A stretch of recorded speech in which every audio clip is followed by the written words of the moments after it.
दोस्तों welcome to my YouTube channel. तो guys जो है आज जो कक्षा 12वीं के केमिस्ट्री का फर्स्ट चैप्टर ठोस अवस्था सॉलिड स्टेट इसको स्टार्ट कर रहे हैं हम इस वीडियो में। वीडियो का पार्ट नंबर फर्स्ट है। अगर आप लोगों को और वीडियो देखना है तो पार्ट नंबर सेकंड और थर्ड वीडियो जाके आप लोग देख सकते हैं। फर्स्ट पार्ट में जितना हो सकता है उतना हम कंप्लीट करने की कोशिश करेंगे। चलिए स्टार्ट करते हैं।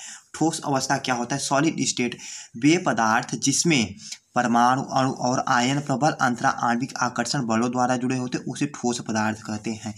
ठोस पदार्थ वो होता है जो प्रबल अंतरा आणविक आकर्षण बलों द्वारा जुड़े होते हैं। प्रबल अंतरा आणविक का मतलब होता है कि जिनका जुड़ना यानी कि जिनका आकर्षण बल मजबूत होता है, जिनका आकर्षण बल मजबूत होता है। ठोसों के गुण प्रॉपर्टीज आप सॉलिड देखिए। ठोसों का आयतन एवं आकार निश्चित होता है। ठोसन का आयतन एवं आकार दोनों निश्चित होते हैं।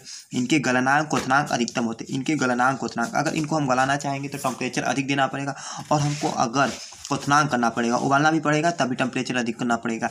ये प्रबल अंतरा आणविक आकर्षण बलों द्वारा जुड़े होते हैं। प्रबल अंतरा आणविक मतलब मजबूत अंतरा आणविक बलों द्वारा जुड़े होते हैं। इन पे संपीड़ितता अधिकतम होती है। इनमें संपीड़ितता अधिकतम होती है।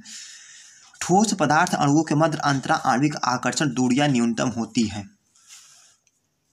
ठोस पदार्थों अणुओं के मध्य अंतरा आणविक दूरियां न्यूनतम होती है। ठोसों के प्रकार देखिए। ठोस कितने प्रकार के होते हैं? यह निम्नलिखित दो प्रकार के होते हैं, क्रिस्टलीय ठोस, अक्रिस्टलीय ठोस। Crystallite solid, amorphous solid. अब देखिए आप पहला पार्ट पढ़ाते हैं क्रिस्टलीय ठोस क्या होता है, ठीक है ना। देखिए क्रिस्टलीय ठोस क्रिस्टलाइट सॉलिड वे पदार्थ जिनमें अवयवी कण जैसे परमाणु अणु आयन, वे पदार्थ जिसमें अवयवी कण परमाणु अणु आयन एक निश्चित ज्यामिति में व्यवस्थित होते हैं क्रिस्टलीय ठोस कहलाते हैं। परमाणु अणु आयन एक निश्चित ज्यामिति में व्यवस्थित होते हैं क्रिस्टलीय ठोस कहलाते हैं। क्रिस्टलीय ठोस के गुण देखिए। सभी क्रिस्टलीय ठोस पदार्थ के अवयवी कण दीर्घपरासी व्यवस्था से जुड़े होते हैं। दूसरा नंबर, इनके गलनांक क्वथनांक निश्चित होते हैं। तीसरा नंबर, क्रिस्टलीय ठोस वास्तविक ठोस होते हैं। चौथा नंबर, ये विषम दैशिक प्रकृति के होते हैं। और दूसरा नंबर पॉइंट में आ जाइए। अब अक्रिस्टलीय ठोस क्या होते हैं? वे ठोस पदार्थ जिसमें परमाणु अणु आयन निश्चित ज्यामिति में व्यवस्थित नहीं होते हैं अक्रिस्टलीय ठोस कहलाते हैं। क्रिस्टलीय ठोस जो होते हैं उनके परमाणु अणु आयन निश्चित ज्यामिति में व्यवस्थित होते हैं और इनके जो है परमाणु अणु आयन अनिश्चित ज्यामिति में व्यवस्थित होते हैं, यानी कि निश्चित ज्यामिति में व्यवस्थित नहीं होते हैं, उसे अक्रिस्टलीय ठोस कहते हैं। अक्रिस्टलीय ठोस के गुण देखिए। अक्रिस्टलीय ठोस लघुपरासी व्यवस्था में जुड़े हुए हैं।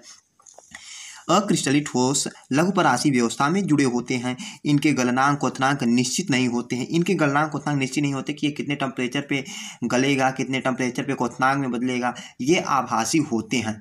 ये समदैशिक प्रकृति के होते हैं। इनकी प्रकृति जो होती है समदैशिक होती है, समान नहीं होती है। इनकी अलग अलग प्रकृति। आयनिक ठोस क्या होता है? पहले आप लोग समझिए आयन क्या होता है। धन आयन एवं ऋण आयन में टूटने की क्रिया को आयनन बोलते हैं। तो उसी से रिलेटेड है आयनिक के बारे में बताया जा रहा है। जैसे देखिए ये NaCl है तो Na प्लस में टूटेगा और Cl माइनस में टूटेगा। तो जो प्लस में है वो धन आयन है और जो माइनस में रहेगा वो ऋण आयन है। तो क्या हुआ? आयनन।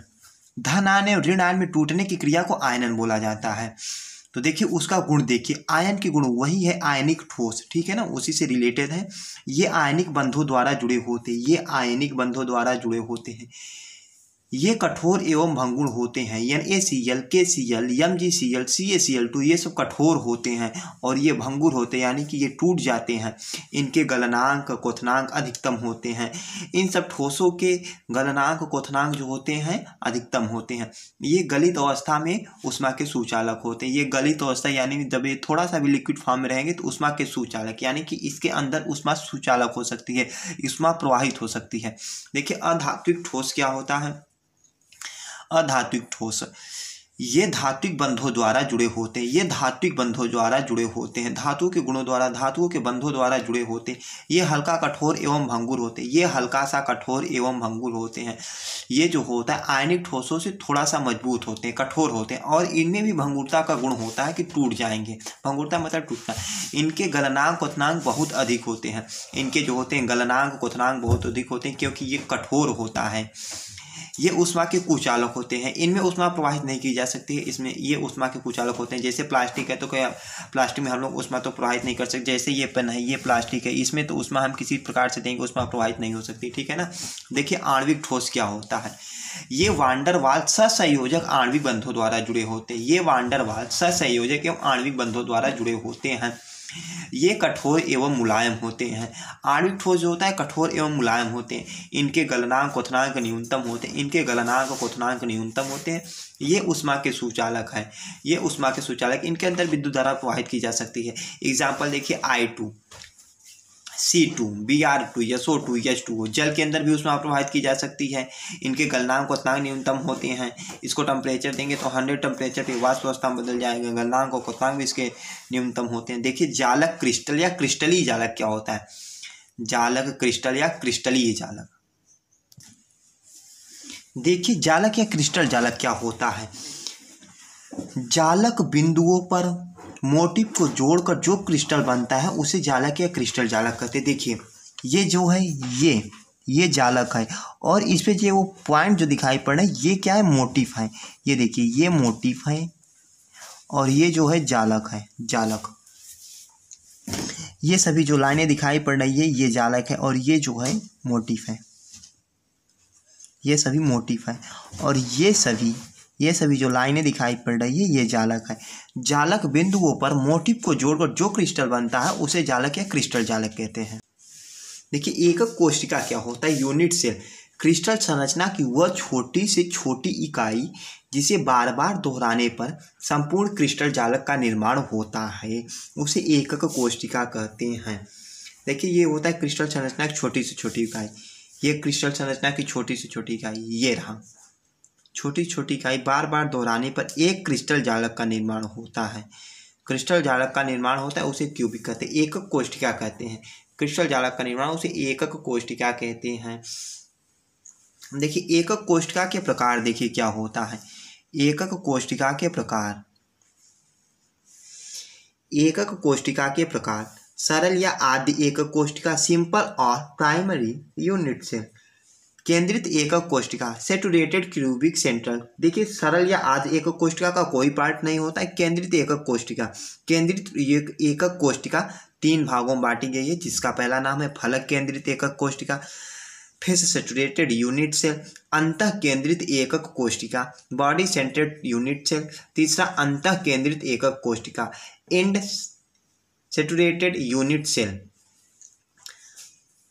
फर्स्ट पार्ट इसका देखिए, एकक कोशिका के प्रकार का फर्स्ट पार्ट देखिए, सरल एकक कोशिका क्या होती है, जिस एकक कोशिका में परमाणु अणु आयन कोशिका के केवल कोनों पर उपस्थित होते हैं उसे सरल एकक कोशिका कहते हैं। सरल एकक कोशिका काफ़ी सिंपल है, जिस एकक कोशिका में परमाणु अणु आयन कोशिका के केवल कोनों पर उपस्थित होते हैं उसे सरल एकक कोशिका कहते हैं। ये देखिए एक एक क्यूबिक है और इस पे जो मोटिव बनाए गए हैं,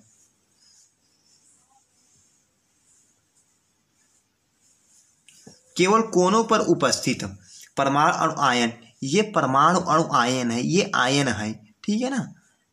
ये कोशिका के केवल कोनों पर उपस्थित हैं। यहाँ आप देखिए कितने कोने, 1 2 3 4 5 6 7 8, 8 कोनों पे हैं। तो यहाँ पे कुल मिला के 1 इलेक्ट्रॉन यहाँ पे उपस्थित है। 1 इलेक्ट्रॉन के यहाँ पे 8 पार्ट हुए हैं, ठीक है ना। जैसे कि कोई एक लड्डू हो गया, उसके 4 पार्ट कर दिए जाते, उसके 2 पार्ट कर दिए जाते, उसी प्रकार से एक होता है इलेक्ट्रॉन, ठीक है ना। तो यहाँ पे इलेक्ट्रॉन के जो है 8 पार्ट, 1 2 3 4 5 6 7 8, ठीक है ना। अब देखिए दूसरा नंबर क्या होता है, केंद्रित एकक कोशिका। जिस एकक कोशिका में परमाणु अणु या आयन कोशिका के कोनों के अतिरिक्त अन्य स्थानों पर भी उपस्थित होते हैं उसे केंद्रित एकक कोशिका कहते हैं।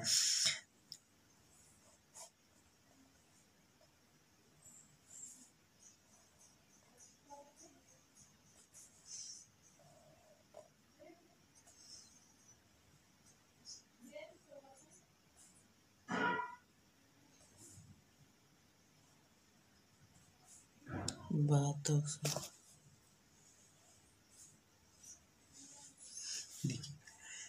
देखिए, जिस एकक कोशिका में परमाणु अणु या आयन कोशिका के कोनों के अतिरिक्त अन्य स्थानों पर भी उपस्थित होते हैं उसे केंद्रित एकक कोशिका कहते हैं। यानी कि कोनों पर उपस्थित हो, यहाँ पे भी उपस्थित हो, कोनों पर उपस्थित हो, उसके अतिरिक्त किसी अन्य स्थानों पर भी उपस्थित हो, सभी कोनों पर उपस्थित हो, 8 के 8 कोने पे उपस्थित हो, उसके अलावा किसी अन्य स्थान पे, चाहे जहाँ पे आप उसे उपस्थित कर दीजिए। देखिए क्या बोल रहा है इसमें, केंद्रित एकक कोशिका क्या होती है, जिस एकक कोशिका में परमाणु अणु व आयन कोशिका के कोनों के अतिरिक्त अन्य स्थानों पर भी उपस्थित हो उसे केंद्रित एकक कोशिका कहते हैं। कोनों के अतिरिक्त किसी अन्य स्थान पे उपस्थित हो, जैसे हम यहाँ पे रख देते हैं, ठीक है ना, ये क्या हुआ, केंद्रित एकक कोशिका हुआ। अब देखिए फलक केंद्रित एकक कोशिका क्या होती है। जिस एकक कोशिका में अवयवी कण कोनों के अतिरिक्त कोशिका के सभी फलकों के केंद्र पर भी उपस्थित होते हैं उसे फलक केंद्रित एकक कोशिका कहते हैं। जिस कोशिका में यानी कि जिस फलक में यानी कि सभी कोनों पर उपस्थित हो, उसके अलावा उसके सभी फेस पे, उसके सभी फलक भी उपस्थित हो, उसके सभी परत उपस्थित हो। जैसे कि कोई बॉक्स है उसके 8 परत होते हैं, यहाँ पे ऊपरी हिस्से पे 6 पर 1 2 3 4 5 6 6 के छवों तरफ जो है सभी फलक केंद्रिता पे उपस्थित हो।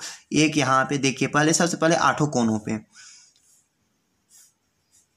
7 8 और उसके बाद सभी एकक कोशिका, सभी फलक केंद्रित एकक कोशिका पे, ये इस तरफ का, इस तरफ वाले पार्ट पे एक, ऊपर वाले पे एक, उस तरफ वाले पीछे तरफ एक, और ये नीचे का हिस्सा है, नीचे वाले हिस्से पे एक, और ये इस तरफ का हिस्सा है, इस तरफ का उठा हुआ जो हिस्सा रहता है इस तरफ का है एक, और एक इस तरफ का। देखिए 6 हो गए कि नहीं, 1 2 3 4 5 6 6 भाग हैं, यानी कि 6 परत हैं।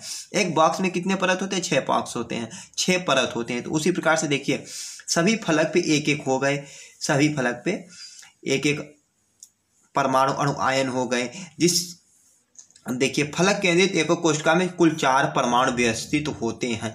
यहाँ पे जो होते हैं सब आधे आधे होते हैं, 3 तो यहाँ से हो गए, ये आधा है, ये आधा। जब 3D पिक्चर होता तो यहाँ पे अच्छे से समझ आता। आधा यहाँ पे है, आधा यहाँ पे मिला के 1 हुआ, आधा यहाँ से मिला के 1 हुआ, 1 1 2 हुआ, आधा यहाँ से मिला के 3 हो गए। और ये सभी जो है एक चीज के किसी एक गोले के 8 पार्ट हैं। जैसे किसी एक इलेक्ट्रॉन के 8 पार्ट हैं, एक इलेक्ट्रॉन को 8 भागों में विभाजित कर दिया गया है। अंतः केंद्रित एकक कोशिका, जिस एकक कोशिका में अवयवी कण परमाणु अणु आयनों द्वारा कोशिका के कोनों के अतिरिक्त केंद्र में भी उपस्थित होते हैं, अर्थात एक परमाणु कोशिका के मध्य में उपस्थित होता है। यहाँ पे बोला जा रहा है जिस एकक कोशिका में अवयवी कण, अवयवी कण का मतलब क्या होता है, परमाणु अणु आयन, परमाणु अणु आयन कोशिका के कोनों के अतिरिक्त केंद्र में भी उपस्थित होते हैं।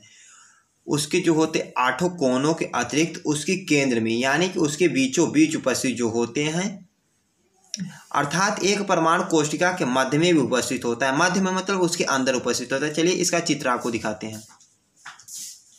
देखिए ये है अंतः केंद्रित एकक कोशिका का फिगर चित्र जो है, मैंने बोला था सभी कोनों के अतिरिक्त यानी कि उस बॉक्स के मध्य में उपस्थित, उस क्यूबिक के बीचों बीच एक इलेक्ट्रॉन उपस्थित होता है। यहाँ पे कितने इलेक्ट्रॉन उपस्थित होंगे, इस कोशिका में जो है 2 इलेक्ट्रॉन उपस्थित होंगे। अंतः केंद्रित एकक कोशिका, अंतः केंद्रित एकक कोशिका मतलब अंदर, क्यूबिक के अंदर, अंतः का मतलब क्या होता है अंदर, उसके अंदर केवल 1 इलेक्ट्रॉन और उसके कोनों पे 8 जगह पे 8 जो है आयन उपस्थित है, और यहाँ पे एक अंदर, तो यहाँ से 8 जगह से मिलाकर केवल 1 अणु बनता है और 1 अणु इसका, 2 अणु इसमें प्राप्त होते हैं। देखिए अंतः केंद्रित एकक कोशिका क्या होता है, जिस एकक कोशिका में अवयवी कण कोशिका के कोनों के अतिरिक्त, अवयवी कण कोशिका के कोनों के अतिरिक्त कोशिका के किन्हीं 2 विपरीत फलकों पर परमाणु उपस्थित होता है, उसे अंतः केंद्रित एकक कोशिका कहते हैं। यानी कि अंतः केंद्रित एकक कोशिका में ये बोल रहा है कि इसके 8 कोनों पे उपस्थित होगा, उसके अलावा इसके 8 कोनों पे उपस्थित होगा, उसके अलावा इसके किसी 2 सामने सामने परत पे, जैसे कि यहाँ पे अगर उपस्थित होगा तो इस वाले इसके सामने होगा, अगर यहाँ पे उपस्थित है तो इसके सामने उपस्थित है, अगर इस पीछे वाले परत के ऊपर अगर जब उपस्थित है तो फलक केंद्रिता पे तो यहाँ पे इस तरफ होगा। बोल रहा है कि अगर इसमें कोनों के अतिरिक्त कोष्ठिका के किन्हीं दो विपरीत फलकों पर, कोष्ठिका के किन्हीं दो विपरीत फलक, अगर ऊपर है तो नीचे रहेगा, दाएं तरफ है तो बाएं तरफ रहेगा, उस तरफ है तो अगर इस तरफ फिर रहेगा, ठीक है ना। तो अब देखिए परमाणु की त्रिज्या क्या होती है। परमाणु नाभिक से बाह्य कोश की दूरी को परमाणु त्रिज्या कहते हैं।